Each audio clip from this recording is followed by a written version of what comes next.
Hola, que el Señor te bendiga. Una nueva reflexión para la gloria y la honra de Dios. Vamos a hablar en esta ocasión de un tema muy importante, muy bueno, que es reunidos con un propósito. Reunidos con un propósito. Para empezar, quiero decirte de que es necesario que nosotros nos reunamos específicamente con el propósito de buscar y aprender acerca de lo que Dios diga. No se trata acerca de lo que diga un ser humano, un hombre en particular o una religión, sino que más bien lo que Dios diga, lo que Dios quiera también, lo que Dios quiere que nosotros hagamos. ¿Cuál es nuestro propósito?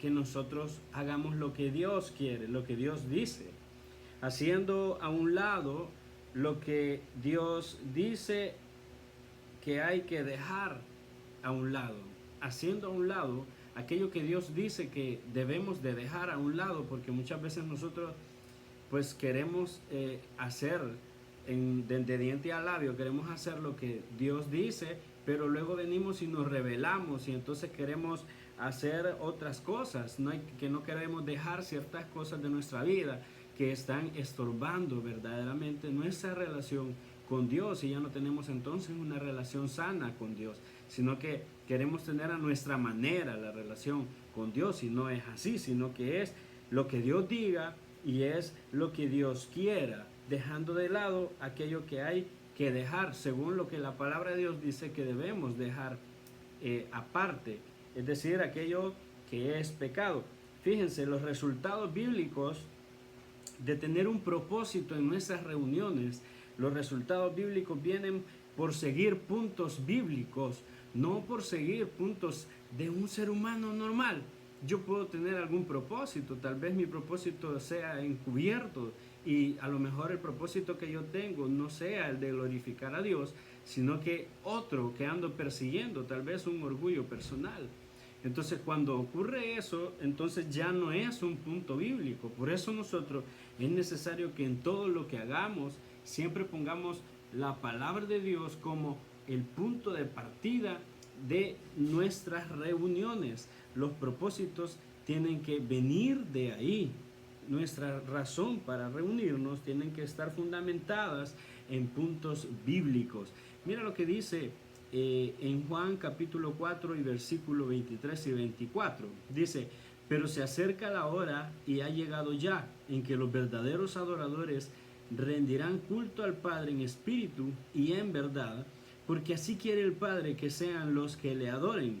Dios es espíritu y quienes lo adoran deben hacerlo en espíritu y en verdad. Entonces, cuando nosotros nos reunimos, nuestro único propósito es el de adorar a Dios. El único propósito es que Dios sea en todo y por todos alabado. Nuestro único propósito, no hay dos, no hay tres, no hay varios propósitos, sino que nuestro único propósito es de que Dios salga adorado, salga alabado en todo y por todos los que estamos en esa reunión. Así que si te estás reuniendo con personas y no está saliendo glorificado Dios, sino que a lo mejor hasta tocan temas que no deberían de tocar, quizás estás cayendo en un lugar donde no debes. Quizás tienes que pensar bien con qué propósito te estás reuniendo. El único propósito debe de ser el de adorar a Dios y que todo lo que hagamos alabe a Dios y Dios salga adorado. Sí, si ese único propósito se pierde, oiga, si ese único propósito se pierde, el de que en todo y por todos Dios salga alabado, entonces lo demás ya no sirve. Lo demás es una pérdida total de tiempo.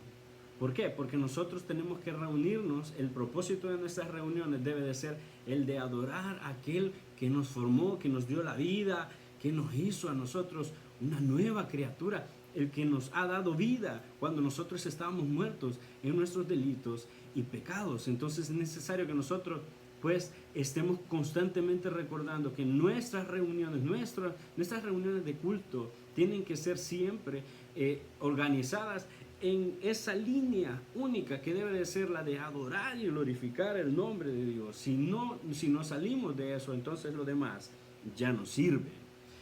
Fíjense, quiero decirle estas tres cositas. Ministrar adoración debe de ser el número uno de nosotros.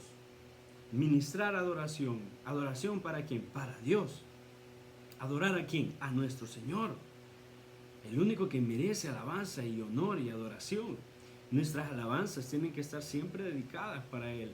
Tenemos que nosotros preparar nuestros corazones, nuestro pensamiento, nuestra alma, estar siempre nosotros con ese pensar de que vamos a adorar a un Dios que está vivo y que permanece para siempre. No es cualquier persona con quien nos vamos a presentar, sino que Dios es supremo. Él merece toda alabanza y adoración. Entonces, ministrar alabanza, número uno. Número dos, ministrar palabra. Ministrar palabra.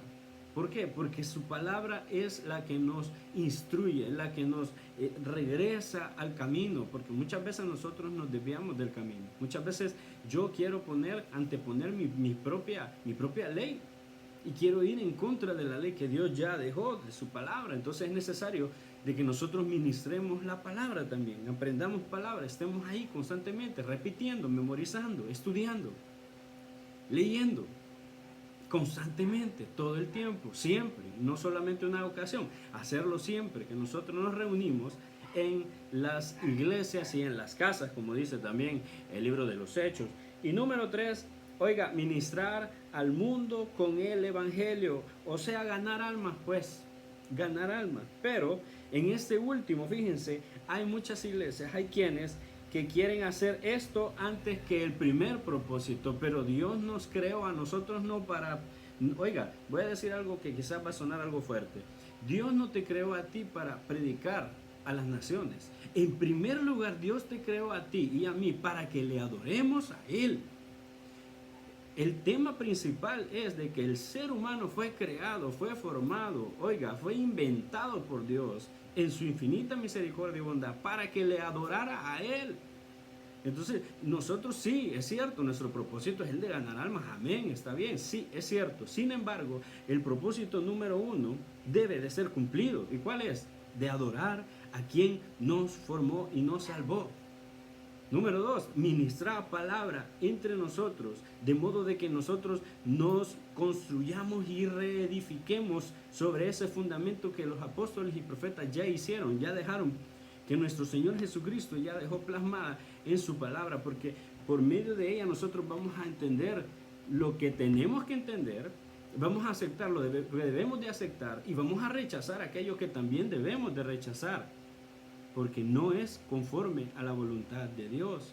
Y número tres, vamos a ministrar a las demás personas el evangelio al mundo, pero no puede ser al revés. Usted no puede ir a ganar almas primero y después ministrar alabanza, ministrar la palabra. Tiene que usted llenarse primero para luego poder ir y hacer algo para los demás. Entonces, hermanos y hermanas, recuérdense que nosotros nos reunimos con propósito. El propósito principal, según su palabra, es que nosotros vengamos y postrémonos, como dice Salmo 95, versículos 6 y 7. Oiga, dice, vengan, postrémonos reverentes, doblemos la rodilla ante el Señor nuestro Hacedor, porque Él es nuestro Dios y nosotros somos el pueblo de su prado, somos un rebaño bajo su cuidado. Así que ofrezcamos continuamente a Dios por medio de Jesucristo un sacrificio de alabanza. Oiga, sacrificio de alabanza, es decir, el fruto de los labios que confiesen su nombre. Hebreos capítulo 13 y versículo 15. Entonces, ministrar alabanza, ministrar la palabra y luego ganar almas. No podemos hacer una cosa antes que la otra. Tenemos que ser personas de orden y sobre todo recordar que toda la gloria y la honra es para Dios. Que el Señor nos bendiga.